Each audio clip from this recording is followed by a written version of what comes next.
One Belt, One Road, the South Asia trip of the ambassadors of culture from China to spread the Buddha-dharma around the world.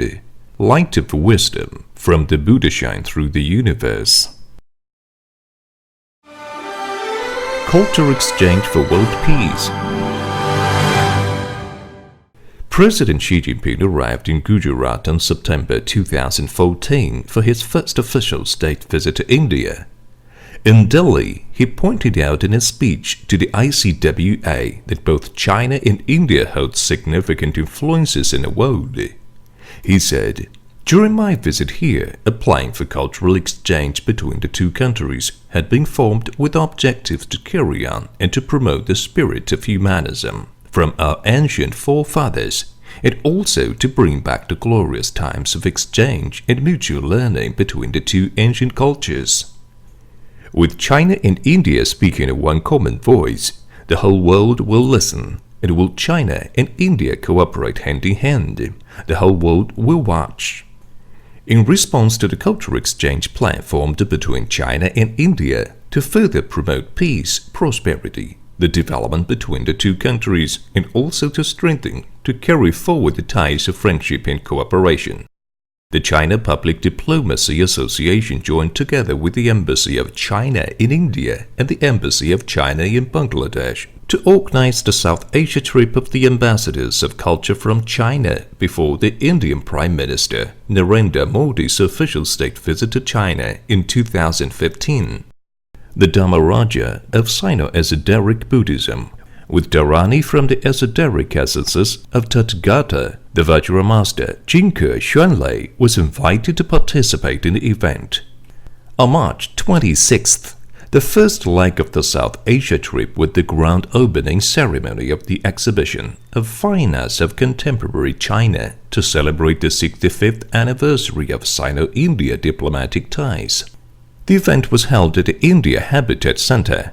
The eminent personalities who graced the occasion included senior members of Indian Parliament, ambassador and councillors of the Embassy of China in India, officials from the India Ministry of External Affairs and the India Ministry of Culture, diplomats from different countries, representatives from the National Art Museum of China, from the China National Academy of Painting, and from the Beijing Jinke Mandela Painting and Calligraphy Institute. The Secretary-General of the China Public Diplomacy Association, Mr. Song Ronghua, hosted the grand opening ceremony. Under his directions, leaders and censor members of the India Bharatiya Janata Party, Mr. Tarun Vijay, President of Indian Council for Cultural Relations, Professor Dr. Lokesh Chandra, the Ambassador of China in India, Mr. Liu Yuchang, and himself delivered opening remarks at the grand opening ceremony. With rounds of applause, cats started to light the eternal lamp for the grand opening ceremony. The eternal lamp symbolized the light of wisdom, could break through all darkness and bring bright prospects. Professor Dr. Lokesh Chandra was the first to light the east wick, followed by Mr. Tarun Vijay, who lighted the west wick. Ambassador Liu Yuchang lighted the south wick, and the curator of the National Art Museum of China, Mr. Wu Weishan, lighted the north wick. The Vajra master金珂玄雷finished by lighting the sky wick. With all the 5 wicks lit, the master prayed for the light of the Buddha's wisdom to shine on all sentient beings in the world and all the realms of Dharma, for a prosperous Asia, for world peace. Be grateful for the source of the benefit, and great love has no boundaries. After the ceremony, eminent persons from different sectors of Indian society, diplomats from different countries walked through the exhibition with the master. When everyone arrived at the section, when a series of paintings depicting the founders of Sino-Esoteric Buddhism was displayed, they were all deeply attracted by these paintings. It is as if they had been filled with joy to step through time and met face to face with these ancient masters. The master started to explain the essence of these paintings. With there is a long-standing history of Buddha-dharma exchange between China and India, and it had always been a significant conveyor and spiritual link in shaping the friendship between the people of both countries. Throughout history, many venerable and virtuous Chinese monks went to India in search of Buddha-dharma. The most well-known among them were Faxian, Xuanzang, and Yijun. Within the same period, many more venerable Indian monks traveled thousands of miles to propagate the wisdoms and compassions of the Buddha in China. The masters continued with during the times of ancient India. Buddhism sutras were valued as the most sacred treasure of Dharma and were forbidden to be carried outside the country. It was only by the venerable Indian monk Paramiti's sympathetic compassion for sentient beings in the East was the Surangama Sutra able to propagate it in China. For countless times, the venerable monk would risk life and death to reach the border with the hidden sutra, but only to be found again and again by border patrol and sent back to his home state. At last, the venerable monk wrote the esoteric mantra on a very fine white fabric, and then sealed it with wax, and then hid it in the self-inflicted open wound of his upper arm. Once the wound had been fully healed, the venerable monk set on his journey again, and finally this time he reached the Guangzhou by sea. Thus the Surangama Sutra began to propagate during the Tang Dynasty. Later, Paramiti returned back to India to confess for his action. Therefore, because of this extraordinary act, the Surangama Sutra is also called the Blood Sutra. The founder of Sino-Esoteric Buddhism, Suhakarasima and Vajrabodhi, were all Indian princes, and they were all Mahahidas who practiced esoteric Buddhism through the doctrines taught by Nagabodhi at the ancient Nalanda monastery. In order to teach and to lead the way to enlightenment for sentient beings in the land of the East, they renounced their rights to the throne and royal palaces for the propagation of Buddhism and to spread the great love of Bodhi during the Tang Dynasty. Subhakarasimha started his journey towards the east from the Land Silk Road, where he had to overcome deadly deserts, raging war zones, and freezing terrains, all the while suffered with hunger and cold. Vajrabodhi traveled by the maritime Silk Road through the clashing waves of the vast ocean, while braving the wind and dew. But no matter which route they took, it all led them to the same destination, China, where they propagated the practice of esoteric Buddhism by combining the mutual teachings of Vajradhatu and Gabadhatu to enlighten the mind and protect the state. The Emperor Xuanzong revered them as the master of the national religion and also the teachers of the emperor. Without their altruism and willingness to give their lives to propagate the esoteric Buddhism by the blessings of the Buddha, and without their compassionate wills like Bodhisattvas, Sino-Esoteric Buddhism would have never taken root and flourished in China, nor would it become an important bond to tie the Asian civilizations together. The master finished his introduction with those who drink from the well today should not forget about the ones who dug it. One should always be grateful for the source of the benefit. Today, we come to India to exhibit these paintings not only to remind the history of Buddhism in ancient India, but also to pay tribute to the Indian founders of Sino-Esoteric Buddhism for their selfless compassion and goodwill toward China. They were more than just the Mahasiddhas, they were the envoys of love and peace. Their boundless love, selfless contributions, and courageous efforts transcended the boundaries of national borders and narrow nationalisms. They are role models to all Buddhists and great spiritual leaders to all of mankind. If we could always remember them, be grateful to them, and learn from them, our world will be in peace and harmony. Everyone present were all deeply moved by the Master's introduction, and all came to be blessed by having the Master put the Sino-Esoteric Buddhism auspicious ribbon on them, which is symbolic for friendship. Scholars, professors, and students from the Jawaharlal Nehru University and the University of Delhi all gathered around the paintings to communicate and to appreciate the Master's works with amusement and joy. Spirits of the dragon and the elephant became one.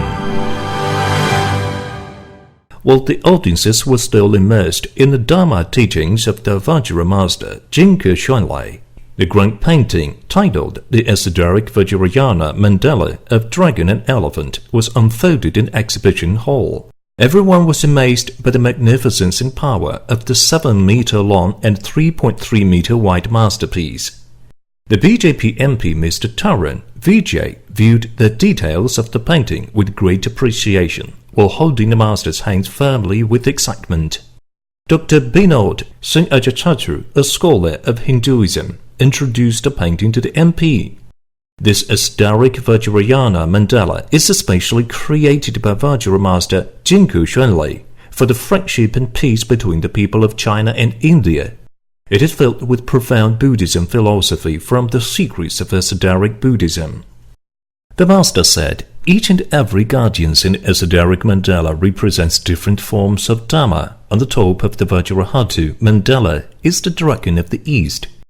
It will bless the people of Sino-India with Dharma rains and showers of nectars to protect the prosperity of both countries and remove obstructions. The image of a Sri Vinayaka represents the Garbhatu mandala. It will protect the people of China and India carrying common wishes with bright futures and bless them with stability, happiness, favorable weathers. Through combining the mandalas of the two realms, the spirits of the dragon and the elephant are united as one to reach their common dreams. The power of these mandalas together could call forth the essence of Bodhi from deep within the heart of all sentient beings for the benefit of others, and can also contain boundless dharmakayas of radiance with the reappearance of powers from enlightenment that is filled with extraordinary values and merits to protect the nation. Audiences and cameras surged toward the grand painting. Mr. Taran Vijay held up the master's hand in excitement and shouted out, "Jai Ho! Jai Ho!" Waves of applause burst from the crowd, and the exhibition hall was filled with excitement. There was no need for more words. The esoteric Vajrayana mandala of dragon and elephant had firmly tied the people of the two countries together across the Himalayas. They integrated by the Dharma, filled with joy and permeated with friendly feelings. No more estrangement, no more divergence. Professor Dr. Lokesh Chandra was also deeply attracted to the mandala of wisdom. He sincerely expressed his wish to the master to have his masterpiece, the esoteric Vajrayana mandala of dragon and elephant, be left with the people of India as a gift. She will be treasured in the National Gallery of Modern Art in New Delhi to be appreciated by the people of India in her own divinity through the ages. With another round of warm applauses, disciples of the master unfolded the portrait of Prime Minister Narendra Modi drawn by the master and his disciples. In the painting, Prime Minister Modi is showered by the radiance of the Buddha and surrounded by pines, bamboos and plum blossoms, which is symbolic for the everlasting friendship, while looking far into the beyond and holding a letter in his hand from the Vajra master金珂玄雷. The letter is filled with the best of wishes. The Honorable Akela, Prime Minister Modi, may the essences of your heart be transformed into Yoni Sada, to become one with the five Buddhas, and to achieve the five wisdoms, where you will attain the ultimate wisdom, and reach wholly complete enlightenment. May your fellow countrymen be strong and prosperous under your leadership, to reach for a bright future ahead. Ankeli Yukesu. The Sino-esoteric Buddhism mandala paintings and calligraphies with divine meanings by the Vajra master金珂玄雷were much appreciated by all sectors of Indian society. Their influences were unprecedented. The Secretary East in the Ministry of External Affairs, Mr. Anil Wadhwa, the Director General of Indian Council of World Affairs Ambassador Rajiv Bhatia, and many other renowned social elites all gave high praises for the artworks. Diplomats from different countries sincerely invited Vajra master金珂玄雷to visit their countries to propagate Sino-esoteric Buddhism. Major medias including The Hindu, The Hindustan, The Pioneer, Z News, Mail Today, and Indo-Asian News Service all reported favorably on this event. Ambassador Liu Yingchen said, "The people of India loved the Sino-esoteric Buddhism mandala paintings and calligraphies with divine meanings by the Vajra master金珂玄雷. Its influence is unprecedented. Holding this exhibition on the eve of Prime Minister Modi's visit to China has great significances. It will help the people of India to better understand China, to know more about China." esoteric mandala of the Vajradhatu. In the Garbhadhatu, the Dhamma takes no form. Professor Dr. Lokesh Khandra is a prominent scholar in the Indian culture scene. He had served as a member of the Indian Upper House of Parliament for 12 years and is a renowned scholar in the field of Vedic traditions. He had been researching in the field of Buddhism for decades, and his works on esoteric Buddhism are widely recognized around the world. When the professor saw the mandala paintings and calligraphies with divine meanings by the Vajra master金珂玄雷during the exhibition, it has made a great impact on him. So the next morning, he came very early to the exhibition hall to offer the ancient Vajradhatu mandala, the Garbhadhatu mandala, to the master. He had treasured these mandalas for decades. Everyone was moved by the sincerity and professor. The professor said these two mandalas are very precious. They are replicas of the mandala sent by Vajrabodhi in the Suhakara Singha in the ancient Nalanda monastery.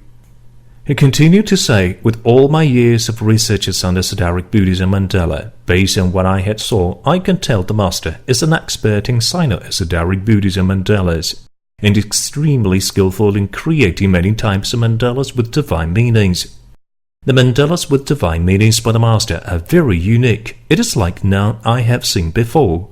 I really want to know their divine meanings. The master told the professor that Sino-esoteric Buddhism mandalas regard everything in the universe as manifestations of Mahavajra's Dhammakaya. All forms in the Dhammahatu are manifestations of Mahavajra's esoteric form. All sounds and voices are manifestations of Mahavajra's esoteric voices. All thoughts and intentions are manifestations of Mahavajra's esoteric mind. Mandalas with boundless merits and virtues are the most sacred manifestations of Mahavajra's extraordinary Dhammakaya. It is the realm that contains all the wisdom, all of the compassion, and all of the merits of Mahavajra. It possesses all wills of the Buddha and Bodhisattvas to give salvation to all sentient beings through acts of compassion. Even the 10 Buddhas, Bodhisattvas, could not have known the Dhammakaya state of Mahavajra. And for the people in the mundane world, it is impossible to see or hear of it. In order for sentient beings to know its existence, it is to be in the form of visual objects. The forms of mandalas can be very different. It changes with the causations and different originations of sentient beings through time. It operates with both compassionate wisdoms of Buddha and Bodhisattvas. Those who do not truly understand the profound meanings behind the Dhamma nature of Bodhi in the mandala will only obsess over the visual forms and rituals in the makings of the mandala. Doing so would be same as licking the boat to see the sword. It is just a pure stubbornness in dogmatism, thus losing sight of the fundamentals in the search of enlightenment. Dhamma is not the Dhamma. Dhamma is in the mind. The mind is the Dhamma. To get Dhamma is to forget Dhamma. The Dhamma is without Dhamma, and that is the true Dhamma, able to ferret over all sentient beings. During an interview, Professor Dr. Lokesh Khandra told the correspondent of One Weipo, it is well known through the ages that mandalas set by Mahasiddhas contains extraordinary virtues, merits, and wills. It can give salvation and benefits to all sentient beings by giving the 2 mandalas to the Vajra master金珂玄雷. I have filled my wish in this life, which is to find their rightful owners. The master has a deep understanding of the Indian culture, and he had found the commonality in the destinies, the cultures, and the histories of India and China. This is unprecedented in a culture exchange between our 2 countries.